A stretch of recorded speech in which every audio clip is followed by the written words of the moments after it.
laban sa inyong laban sa 20 inyo na tila seconds. gumagawa ng masama, dahil sa inyong mabubuting gawa ay purihin nila ang Diyos sa araw ng pagdalaw. E di, 9, dadalawin sila ng 8, Diyos. Makikita yung mabuting 7, gawa, mahihikayat, 6, 5, natalo si 4, Satanas. 3, Hindi 2, puro verbal. 1. Yun ang lalim. Time na. Salamat.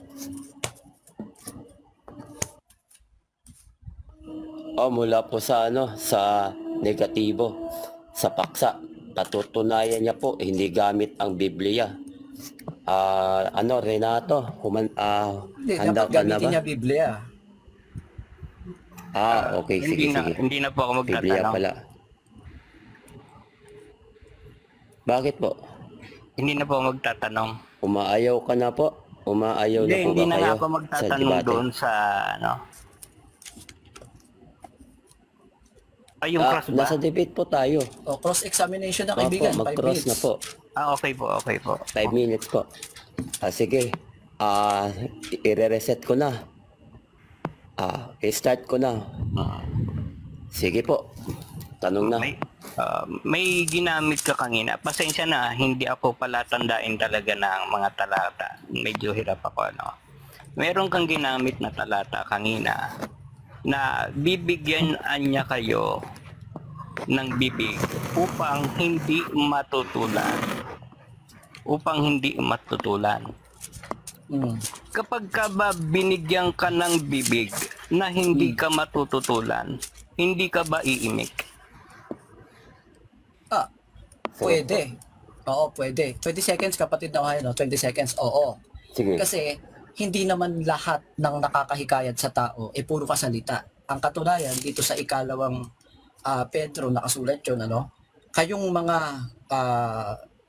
upang kung ang sino man ay hindi 10 seconds. kung ang ilan ay hindi tumalima sa salita ay mga hikayat ng walang salita sa pamamagitan ng ugali. 4, Yon. So 3, pwedeng hindi ka umimik, 2, makakahikayat ka 1. sa pamamagitan ng mabuting gawa. Next question.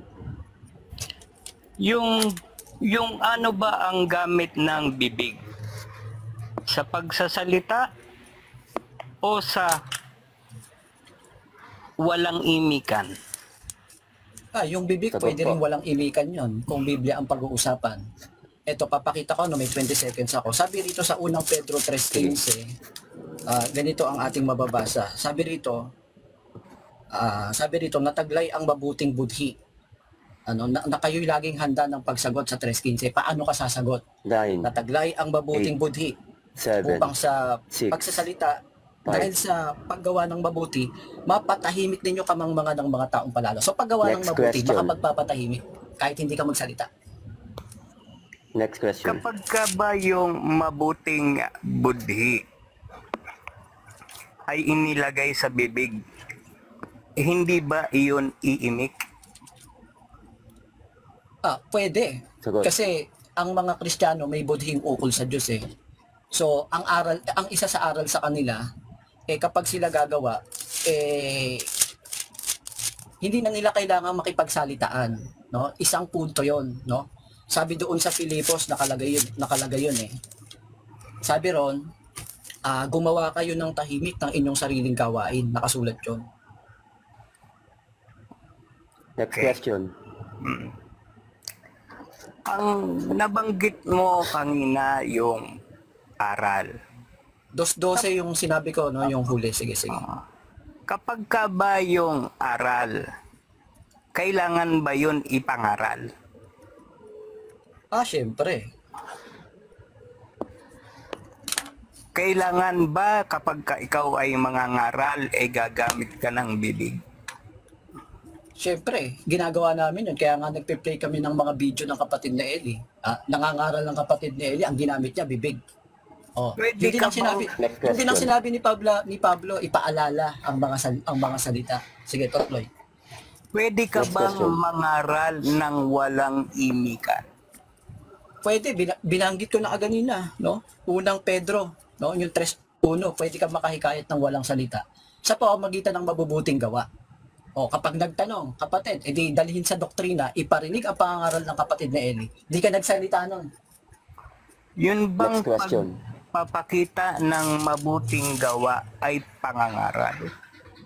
Pangangaral yun, Sagot. ayon sa Biblia.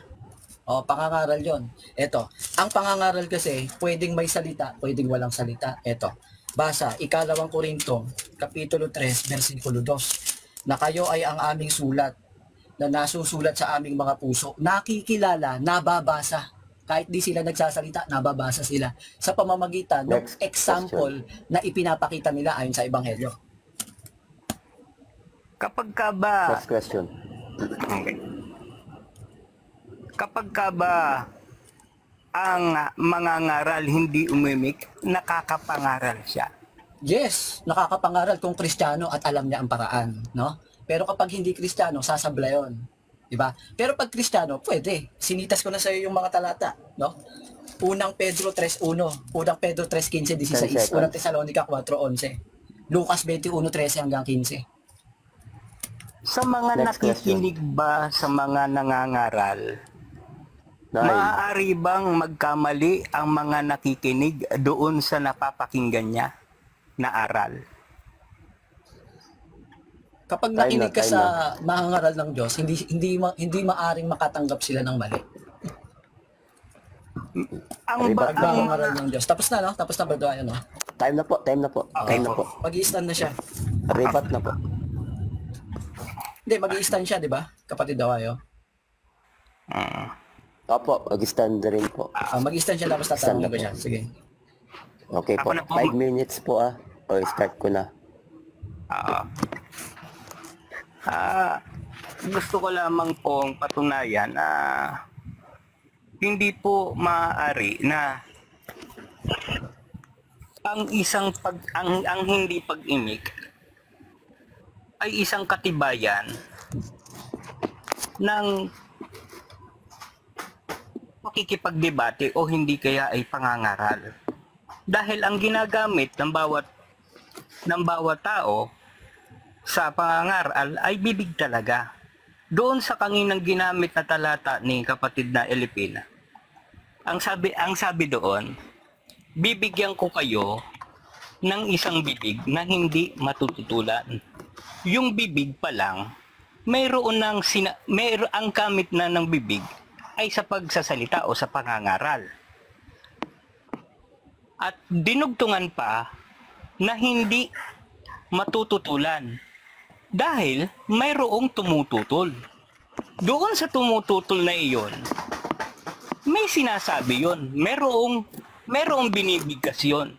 Kaya kailangan ituro mo sa kanya doon sa tumututol kung ano yung tamang unawa sa dapat niyang matutunan.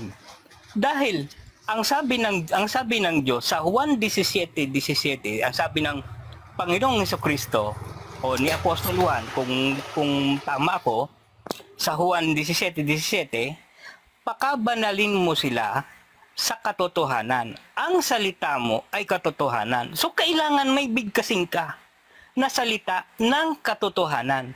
Dahil kapag ka nabigkas sa iyo ang salita ng katotohanan, doon ka lamang mababanal. Hindi doon sa walang imikan. Matibay ang salita ng Diyos na pakabanalin mo sila sa katotohanan, ang salita mo ay katotohanan. Hindi maaari na ikaw mangangaral ka, hindi ka iimik, at kapag ka may tumutol sa iyong aral, ay hindi ka iimik, magpapakita ka lang ng gawa. Iba ang pangangaral at pagtuturo sa pagbibigay ng halimbawa. Kasi nakapagtuturo ang isang bagay na hindi ka umiimik kung ito ay isinasagawa mo bilang isang halimbawa. Hindi doon sa pangangaral na hindi ka iimik, hindi ka makapangangaral. Hindi yung pagtuturo.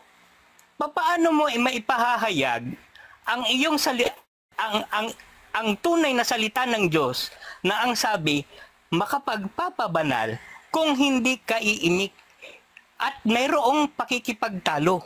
Hindi maiaalis na mayroong pakikipagtalo sapagkat mayroong tumututol. Kaya may ibibigay sa iyo ang Panginoong Jesucristo na bibig yung bibig na yun gagamitin mo sa pagsasalita. Kapag ka hindi mo yun ginamit sa pagsasalita, sinisira mo yung ibibigay sa iyong bibig. Hindi bibig yung ibibigay sa iyo. Dapat sinabi doon, bibigyan ko kayo ng kamay para sa mabuting gawa upang wag na kayong umimik. Hindi ganoon ang sinabi ng talata. Meron kasing tumututol para magkaroon ka ng bibig, matutulan din yung tumututol at maituro mo yung salita ng Diyos na katotohanan. Naroon nakasulat sa Juan 17:17 na magpapabanal sa tao. Kagaya ng nabanggit ko kanina, si Satanas, hindi siya gumagawa ng masama para makapandaya. Ang ginagawa ni Satanas ay mabuti para makapandaya. Kagaya ng ginagamit ngayon ng kanilang mangangaral na kuno gumagawa ng mabuti pero hindi nagsasalita ng mabuti upang ipangaral. Dinadaya lamang ang tao nang nakikita, nagbibigay ng halimbawa, ngunit iba ang maaaring laman ng puso. Yun lamang. May 20 seconds pa, Renato. Opo, yun na lang. 1:17 mo na lang po. lang naman, okay na yan. Sige po. Dito po, tinatapos ko na po yung kanyang presentation.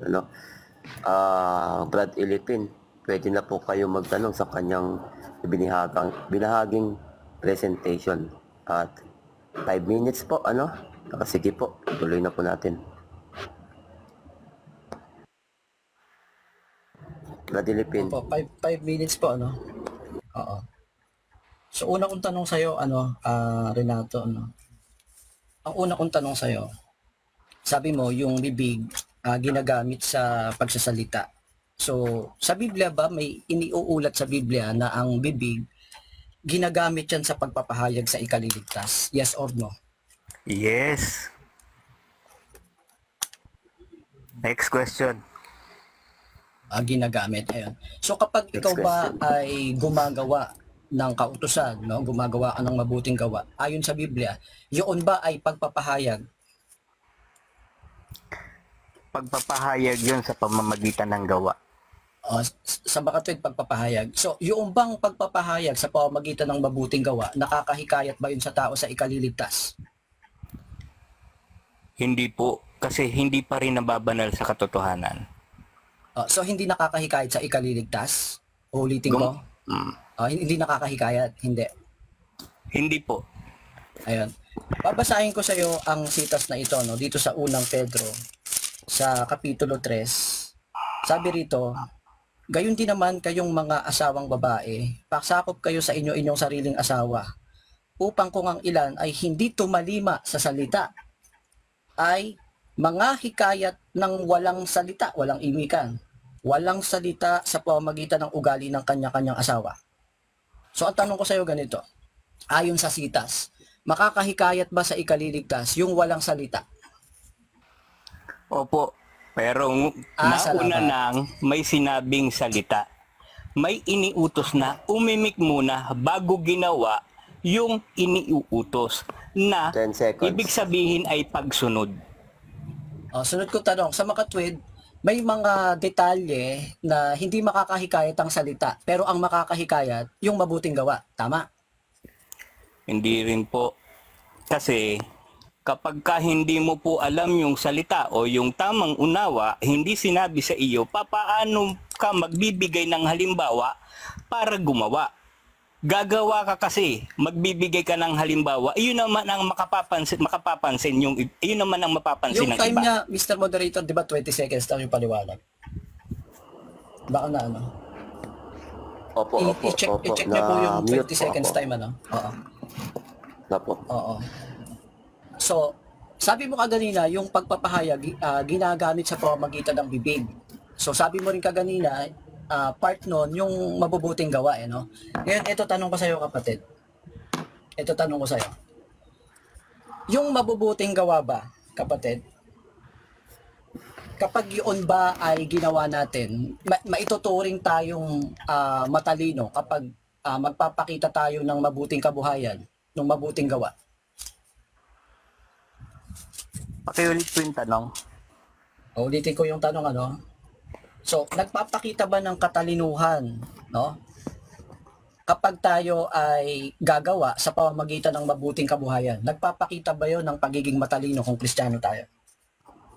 Sagot po. Sagot po. Oo naman. Oo naman. Gusto ko 10 sana seconds, mag-object eh. 9. Kaya lang, sige, oo na lang. Proceed. Ito, huling tanong na lang. Next Huling question. tanong. May ilang minutes pa ba, kapatid ako? 2 minutes pa, no? May 2 minutes pa po. Ito tanong ko sa iyo, kapatid, Sa Biblia ba, merong nahikayat na hindi na pangaralan, pero nahikayat sila sa pamamagitan ng mabuting gawa? Meron o wala?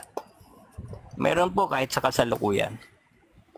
Meron. Ibig sabihin, pumapayag ka na ngayon na merong nahikayat sa pagsisisi, pero hindi na pangaralan, kundi nahikayat sa pamamagitan ng mabuting gawa. Tinatanggap mo Hindi ko, yun? objection po, objection po.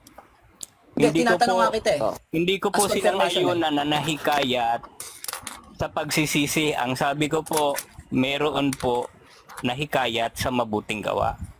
Hindi, ito Yun nga po eh, yung sagot ko. confirmation eh. Ito Hindi yung po sa confirmation eh. pagsisisi. Confirmation eh. po muna, confirmation. Ito nga eh, meron ka bang alam sa Biblia na nahikayat sa pagsisisi? Nahikayat sila sa pagsisisi. Hindi sila agad na pangaralan ng salita, pero nakakita sila ng mabubuting gawa ng Kristiyano. Meron ka bang alam na ganung ulat sa Biblia? Meron o wala? Sa pakisagot po. Pakisagot po. Meron po, pero... Para may tuloy ko na. Ayun, salamat. Meron po, pero hindi po yun makapagpapatotoo na ang hindi pag-imik ay yung Next kumbaga question sa po. debating walang imikan, hindi po yun Next question. Next question. Uulitin ko ulit, no? Uulitin ko ulit, Renato, no? Kasi inabinan mo na ito eh, para lang marinig ng 39 viewers natin. Ulitin ko, no? So, 30 seconds. ayon sa Biblia, merong nahikayat na hindi nakapakinig ng salita, no? Pero nakakita ng mabubuting gawa ng Kristiyano, nahikayat sila sa pagsisisi. 10 Ulitin ko yung seconds. tanong, meron ba o wala? Hindi po kasi ako particular sa talata, no? Hindi, ang tanong ko sa'yo kung meron o wala. Hindi kita tinatanong ng talata. Sasagutin ko po meron kasi po positibo Ayun, pong salamat. gawa yan. Time na. Hikayat po ang mga positibong gawa sa pagbabagong buhay. Salamat.